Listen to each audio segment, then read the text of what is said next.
¿Cómo están mis queridos amigos? Tengan ustedes una jornada bendecida. Hoy nos encontramos con una persona a quien admiro mucho, el padre Marcelo Barrionuevo. Él es párroco en la parroquia de Cristo Rey en mi provincia, Tucumán, Argentina. También es delegado arquidiocesano de vida y familia, licenciado en teología moral, máster en bioética, diplomado en economía, doctrina social y, por si fuera poco, director y creador del Observatorio por la Vida. Sin más, le quiero dar la bienvenida y les aseguro que esta va a ser una entrevista muy importante a la que les agradezco tomen demasiada atención y aprovechémosla. Muchas gracias por su tiempo. Bienvenido. Gracias querida Eliana, gracias a toda la diócesis que están allí en Massachusetts, a todos los católicos, tanto americanos como hispanos de habla hispana, con una alegría sabiendo que la lengua nos une y desde acá, desde Argentina, en Tucumán, poder compartir con ustedes. Con Eliana conversábamos lo que ha sido el 2018. Todos ustedes recordarán, queridos amigos, que en el 2018 Argentina debatía el tema del aborto y fue después de muchas décadas la bravura argentina de decirle que no al aborto y decir sí a la vida, sí a las dos vidas. Fue una noticia que repercutió en todos los rincones del mundo. Y hoy lo que quiero compartir con ustedes fundamentalmente es que el derecho a la vida de la madre y del hijo, es un capital fundamental dentro de las políticas públicas de una nación. Por eso todo el magisterio de la Iglesia siempre ha insistido que las autoridades que rigen los estados deben defender, cuidar y proteger el primer derecho humano fundamental que tiene todo ser humano, valga la redundancia, que es el derecho a vivir. Juan Pablo II señalaba que no se podía respetar el conjunto de los derechos humanos si el primigenio, el más fundamental, era violado o no considerado como era el derecho a la vida del más inocente. Por eso yo les animo, nosotros los latinos acá en el sur admiramos esas grandes campañas que hacen en América en favor de la vida, en Ser Pro-Life, que es verdaderamente un camino que ha sido como el espejo para muchos rincones del mundo. Y en esto creo que fundamentalmente les daría como el aliento a pensar en las futuras generaciones, no solo en las elecciones que vienen, sino en las generaciones, el hecho fundamental de que la vida debe ser como un enclave esencial en el camino de las plataformas sociales, económicas, políticas, también eleccionarias. Hay que cuidar la vida humana desde el momento mismo de la fecundación y hay que cuidar la vida de la madre, porque eso creo que es fundamental también dentro del camino de una familia estable, de una sociedad firme. Por eso les animo a que puedan trabajar en cada uno de sus lugares, ¿no? Qué importante es recordar que la Divina Misericordia nos dice: si llamo a la vida a las criaturas, eso es en el abismo insondable de mi misericordia. Y hoy, en este momento de pandemia, Padre Marcelo, qué paralelismo de decir cuidamos la vida en su momento incipiente, en esa unión con el óvulo, y también cuidamos la vida en el momento del dolor, en el momento de la enfermedad, en el momento del contagio masivo que estamos viviendo a nivel internacional. Bueno, es una pregunta muy atinada porque todos los políticos del mundo, los administradores de los estados, tienen en claro que hay que salvar las vidas. Por eso a veces entra el punto de contradicción cuando los que se dan cuenta que deben cuidar la vida en el momento de la pandemia, se olvidan de cuidar la vida en el momento de la fecundación. Pero valga decir esto, yo creo que la pandemia hay que verla dentro del marco también de la historia providencial de Dios, que nos está marcando de modo especial que no podemos caer en el miedo ni en el temor. y menos que se nos quiten las libertades individuales. Tenemos que cuidar la vida humana, pero el tema de la vida en el marco de la pandemia es un tema también teológico, porque en el fondo todos tenemos miedo a enfermarnos y tenemos miedo a la muerte.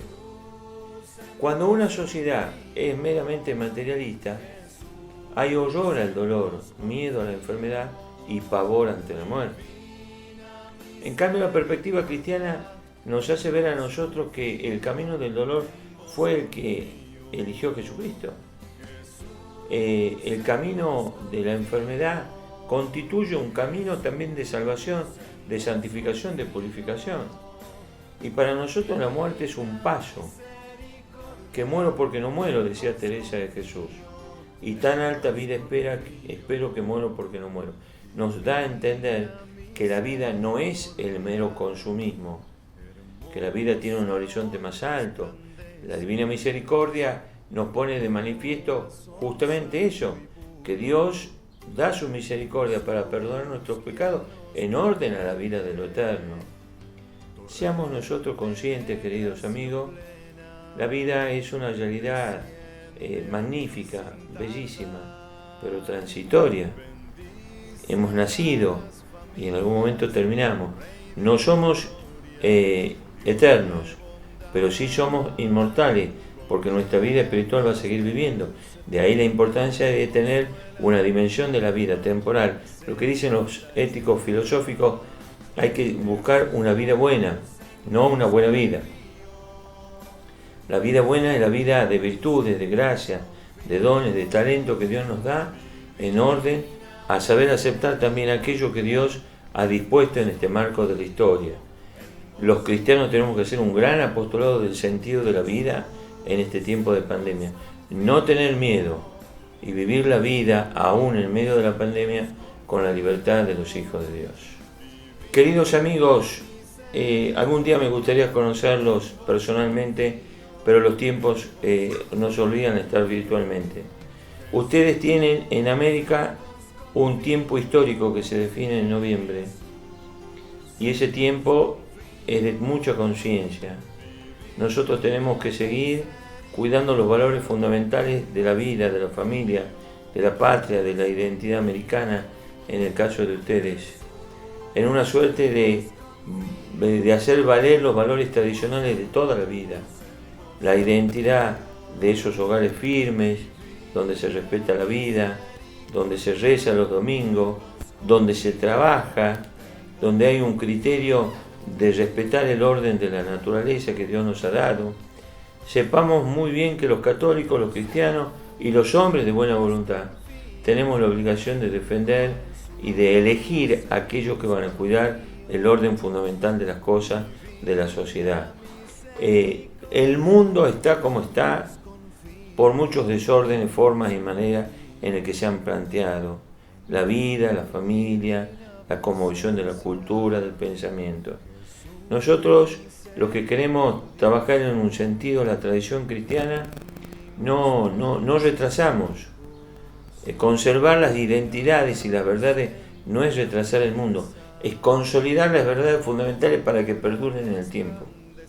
Sepamos elegir bien para también saber vivir de la mejor manera acorde a lo que somos, hijos de Dios en este mundo y en esta historia.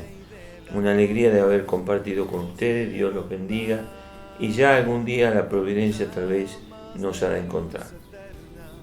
Ustedes recordarán en el número 1276 el vínculo de la dignidad humana que Santa Faustina también sufría estos dolores, y que eran dolores por las madres que abortaban a sus hijos en sus propios vientres. El Señor le hizo saber que de esta manera había tomado parte en su agonía en el huerto y que Él mismo había permitido estos sufrimientos en reparación a Dios por las almas asesinadas en el seno de las malas madres. El Señor, dice el padre Serafín Michalenko, le ha dado un gran antídoto a Santa Faustina para este momento de la historia de la humanidad. Ustedes lo pueden leer en el libro Vientres de Misericordia.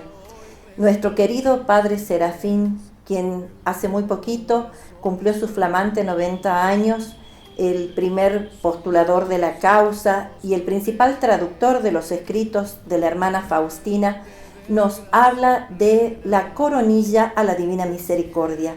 Esta coronilla que tiene una bendición especial de San Juan Pablo II a todas las personas que la rezan para que se termine el flagelo del aborto, para la conversión de las personas, de todas las almas que apoyan este crimen y para el triunfo de la cultura de la vida.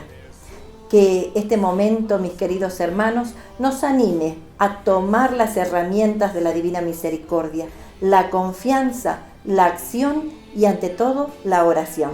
Hasta pronto.